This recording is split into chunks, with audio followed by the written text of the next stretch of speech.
dalawang sunod na resignation mula sa mga miyembro ng International Independent Commission for Nalilito rin ako dyan. Infrastructure ang nangyari.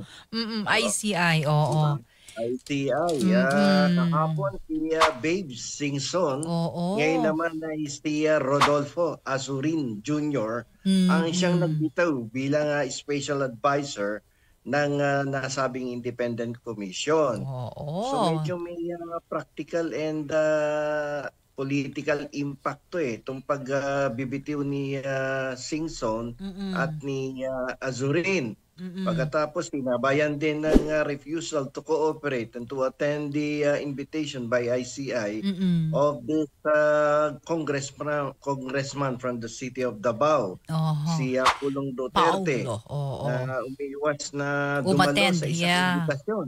Sa kabila ng lahat na itong kanyang tinutuyan ni si Sandro Marcos ay buong tapang na nagpunta sa ICI at hinarap ang mga katanungan ng investigating body. May halong politika. O paano ba yun?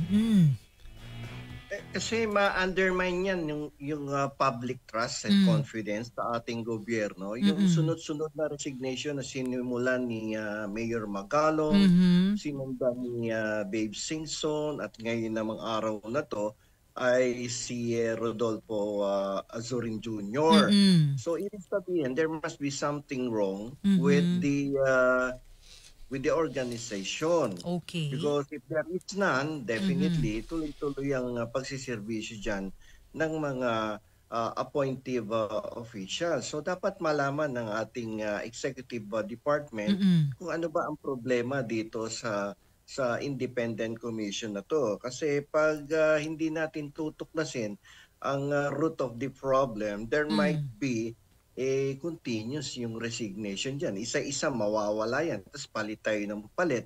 So mababalam yung kinoconduct na investigation ng ating pamahalaan upang madiskubre kung sino-sino ba yung mga mandarambong na yan sa ating gobyerno. So may negative effect yan di ba? It will undermine yung confidence, yung trust natin sa ating gobyerno.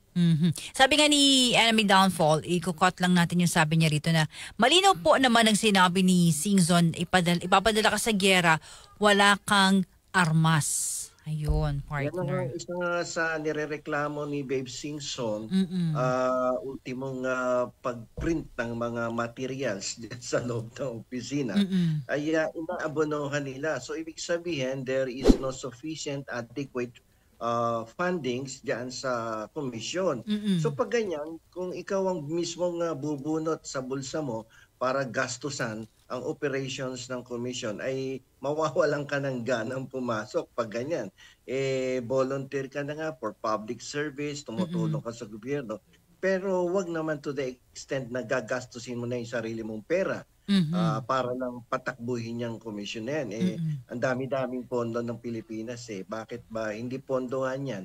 Kahit pang sweldo. Yung staffing pattern, wala din yung mga staff na sumusuporta for the operations of the office, wala ding sapat na pondo para masustentuhan yung mga staff dyan sa komisyon. Binuo pala ito, partner, hindi ganoon kahanda? Actually, that is now what appears doon sa mga reklamo ng mga appointed dyan. Sapagkat hindi mag-resign niya mga yan kung kompleto ang recados, kumbaga sa ulam, may bawang, sibuyas, kamatis at mantika yan lahat. Pero kapag mantika lang, wala kang bawang at sibuyas, anong lasa na niluluto mo dyan?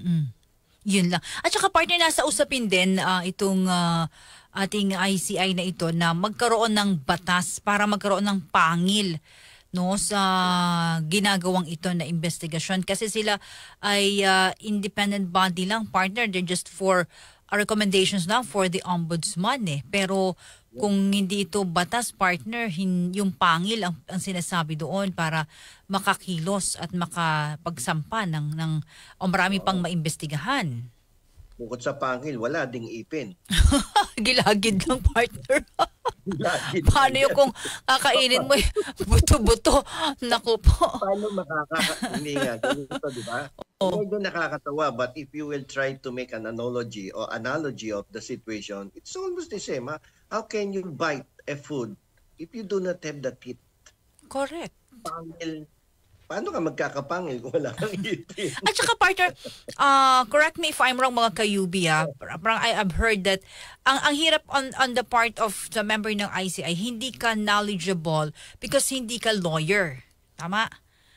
Yes, correct. Kasi isa lang ang lawyer yata dyan, si Justice Reyes. Oo. So, tapos tinanggal mo si Singson. Kaya nag-resign si Singson. Si Singson has institutional expertise. Yeah, as a DPWH. Because of his years of experience sa public works at sa kanyang edad, di ba? Ay malaking kawalan yung kanyang resignation dyan dahil malawak ang kanyang kaalaman pagdating sa infrastruktura eh.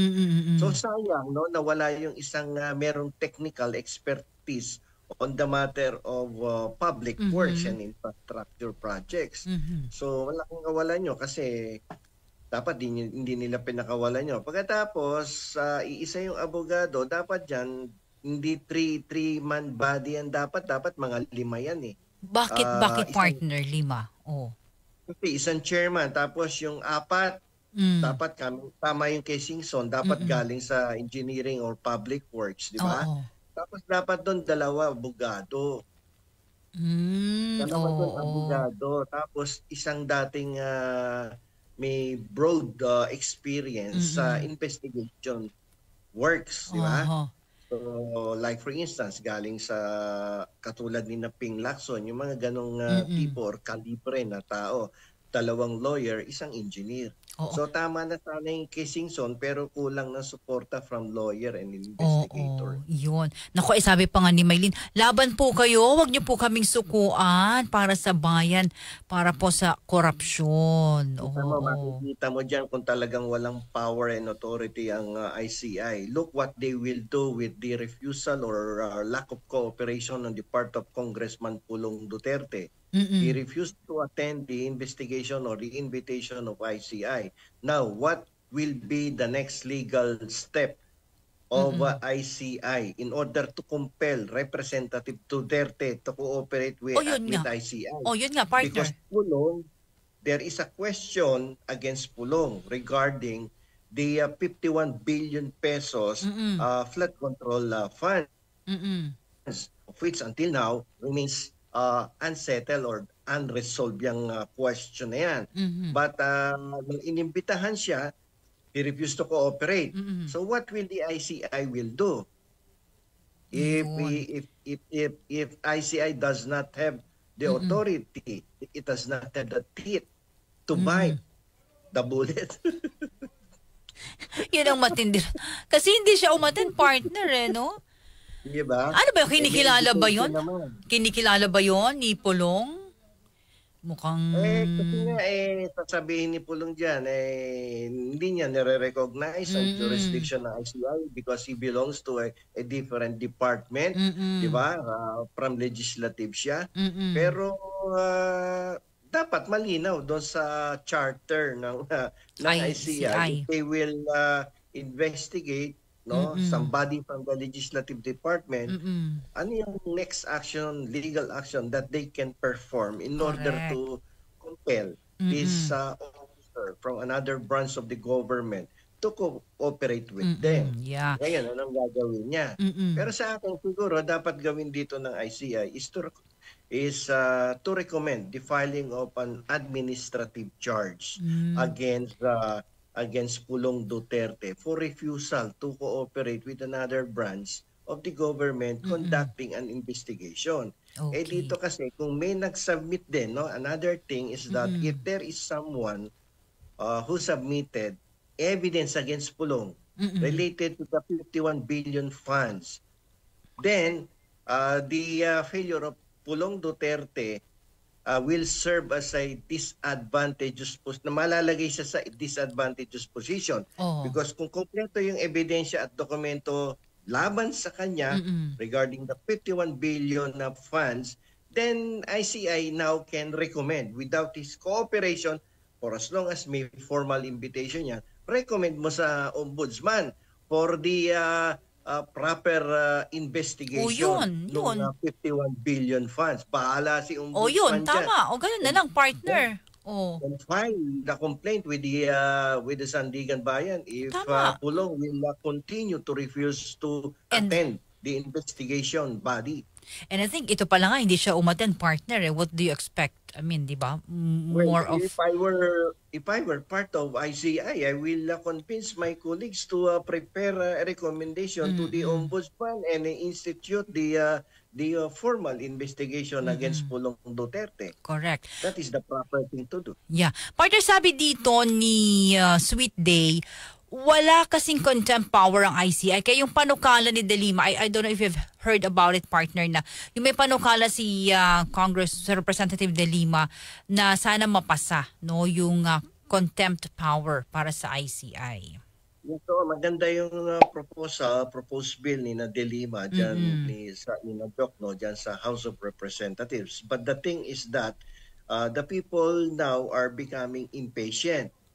They wanted the public officials involved in the flood control scam to go to jail before Christmas. Kaya ito namang executive department sa pangunguna ng ating Pangulo ay nag-apura na maggumawa ng isang independent commission. ICI. Na lumalabas ngayon na kulang-kulang ang armas at biglang lumusob sa gera na nauuwi ngayon sa isa-isang resignation ng mga opisyal. Tapos papalitan mo na naman. So, hindi mo din masisi kasi may kakulangan sa executive. May pagkakamali din, no? Masyadong agresibo ang taong bayan. Pinipressure ang gobyerno. So, ito ang lumalabas. Ito ang lumalabas na resulta. Parang may mali dito. So, dapat ang ating mga mamamayan ay miski sa relasyon sa kasal, sinasabi natin yan. Dapat number one rule is dapat maging patient ka. Otherwise, the relationship will fail. Tama, pasensya talaga. It is almost like in the case of a state, a government in relation to the people. So, pag ganitong minamadali mo, partner mo, ay mahirap yun. Kailangan mahabang pasensya, partner. Mahabang pasensya. And let me just clear, ang sinasabi din at pinupunto ng ICI, ay kanina kasi may balita or press con dito, partner, na ang mga kababayan kasi natin, ipakulong nyo na, bilisan nyo na. Nililinaw nila ang kanilang tungkulin, partner, ng ICI, and it's just for investigation. Then idadali nila to for ombudsman. Kasi ang pinupunta ng mga kababayan natin, yung ICI ang magpapakulong, partner. Akala nila kasi the ICI is a court. For the information of everyone, lalo na ay mga kayubi natin, alam na alam to. Ay, mga kayubi pa. Matatalino, Yung mga kababayan natin, mga kayubi. Kasi ang ICI is not a regular court or you cannot compare with Sandigan Bayan. Correct. This is merely an investigating body. Correct. No? Nagre-recommend lang yan for the public officials they found potentially liable for the commission of crime. So, taga-recommend lang yan. So, kumbaga parang back up lang sila talaga dito ng Office of the Ombudsman. They are not the court who can issue the warrant of arrest.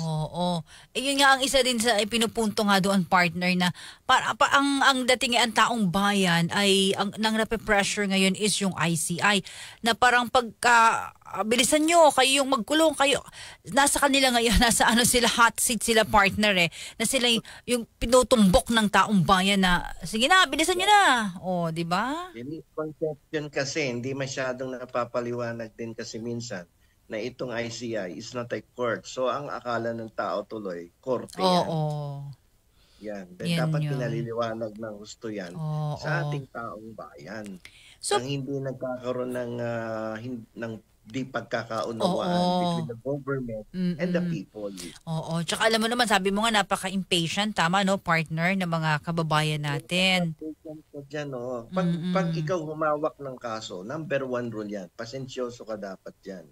Oo, hindi lang pala sa relasyon ng mag-asawa, no? Pati sa kaso. Yes, oo. Lahat naman tayo may relasyon eh. Relasyon ng gobyerno sa taong bayan.